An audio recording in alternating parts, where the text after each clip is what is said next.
है कि भगवान के पुरुष अवतारों की कथा क्या है।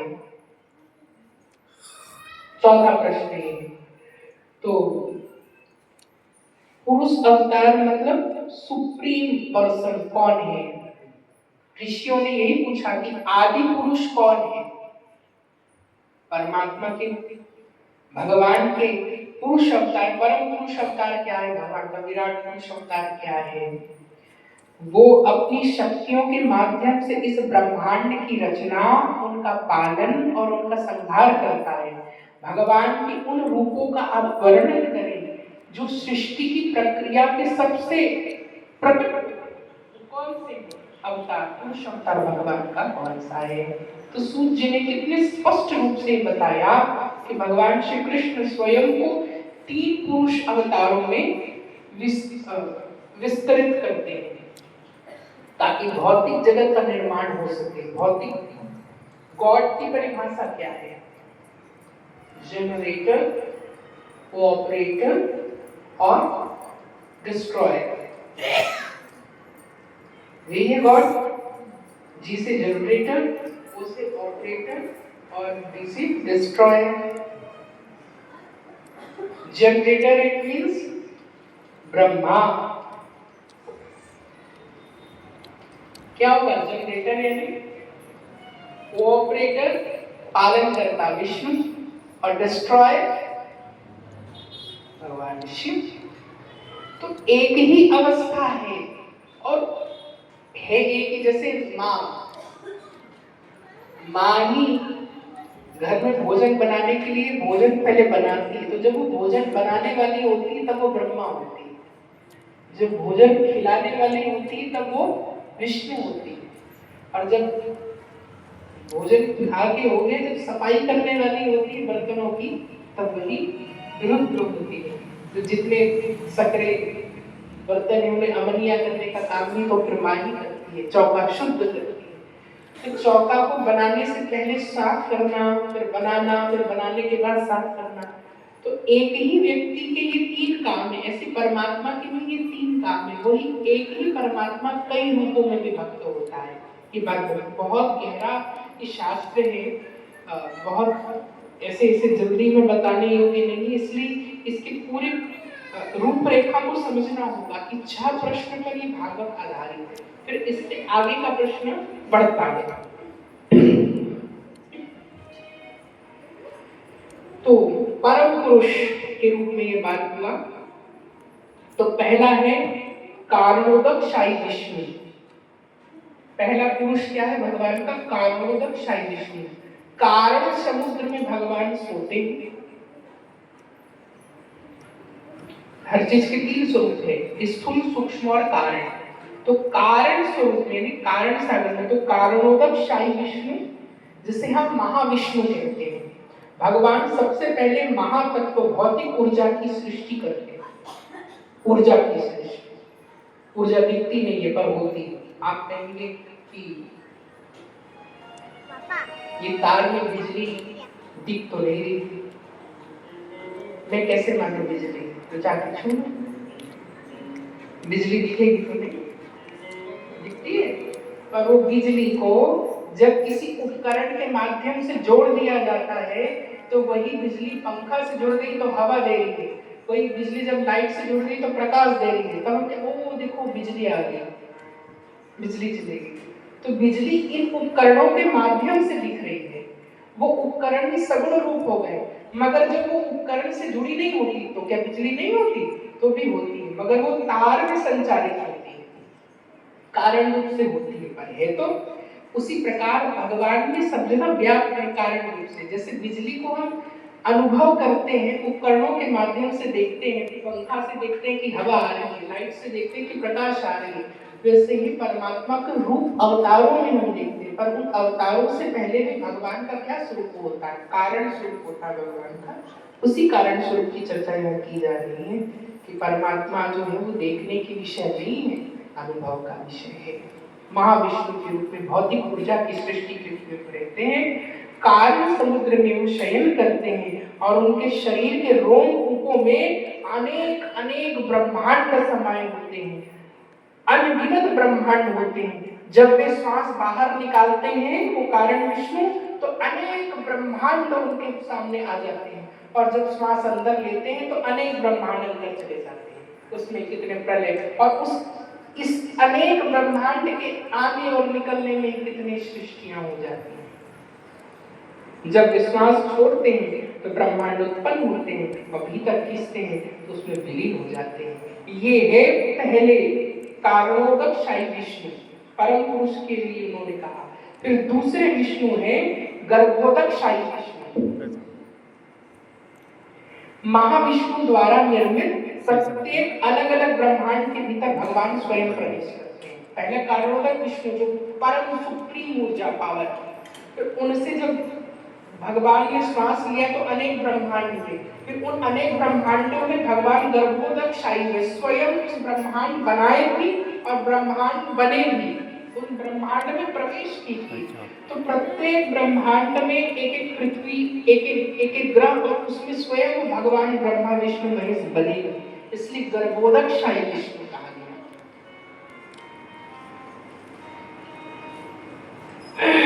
तो महाविष्णु द्वारा निर्मित प्रत्येक अलग अलग ब्रह्मांड के भीतर भगवान प्रवेश करते हैं। वे उस ब्रह्मांड के आधे भाग को अपने पसीने से, जल से भर देते हैं।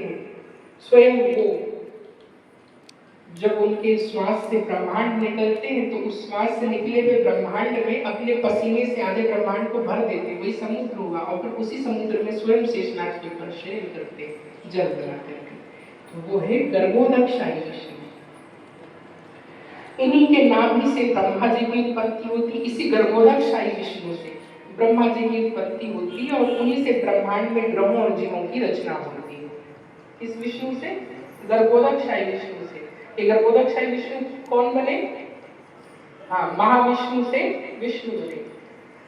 भगवान ब्रह्मांड बना करके जब श्वास लिए तो ब्रह्मांड निकला, उसी ब्रह्मांड से विष्णु बने, उसी विष्णु ने ब्रह्मा जी की उत्पत्ति की। ऐसा है गर्भोदकशायी विष्णु। तीसरा है क्षीरोदकशायी विष्णु।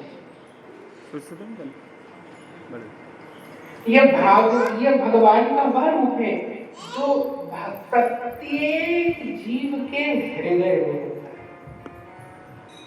है। यहाँ क्षीरोदकशायी विष्णु परमात्मा के रूप में स्थिर होता है। ये क्षीर सागर में निवास करते, ब्रह्मांड के भीतर धर्म का पालन करते हैं। जब भी पृथ्वी पर कोई संकट आता है और देवता और सागर के तट पर जाकर प्रार्थना करते हैं, तो यही विष्णु अवतार लेकर प्रकट होते हैं। क्षीर सागर वाले विष्णु के पास ही सब असुर देवता जाते हैं और उनसे प्रार्थना करते हैं, फिर वही समुद्र मंथन करते हैं, फिर वही प्रकट होते हैं। तो जो घट में व्यापक यहाँ वाले विष्णु है, क्षीरोदकशायी विष्णु, वो ही फिर बाहर अवतार है। इसलिए सबके अंतर घट में जो बैठे भगवान है ना, वो ही बाहर आते हैं। इसलिए कहीं याकोरणी भावना जैसी प्रभु मूर्त देखी थी। यही बात है। इसलिए तीनों स्वरूप को समझना बहुत जरूरी है भागवत की कड़ियों के माध्यम से। समझ गए आप? इस प्रकार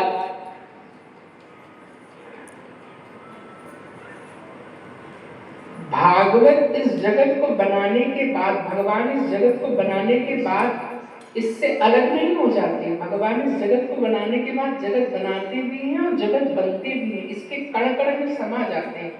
जैसे एक व्यक्ति एक साथ पिता भी बनता है, पति भी बनता है और कर्मचारी भी हो सकता है, पुत्र भी होता है, वो पिता भी होता है, वो पति भी होता है। एक ही व्यक्ति है ना, ऐसे परमात्मा भी है, एक साथ सब कुछ हो जाते हैं।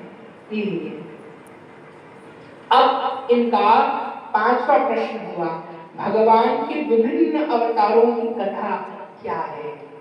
भगवान के विभिन्न अवतार, ऋषियों ने इन दिव्य कथाओं को सुनने की इच्छा प्रकट की, तो जिनके माध्यम से भगवान अपनी योग माया द्वारा इस संसार में क्रीड़ा करते हैं। तो भगवान के मुख्य 22 अवतार विस्तार पूर्वक बताए, हम यहाँ संक्षेप से कह रहे हैं, आप लोग ध्यान पूर्वक सुने। ये 5वें प्रश्न का उत्तर, 6 प्रश्न किया, उसमें से 5वें प्रश्न का उत्तर यही है।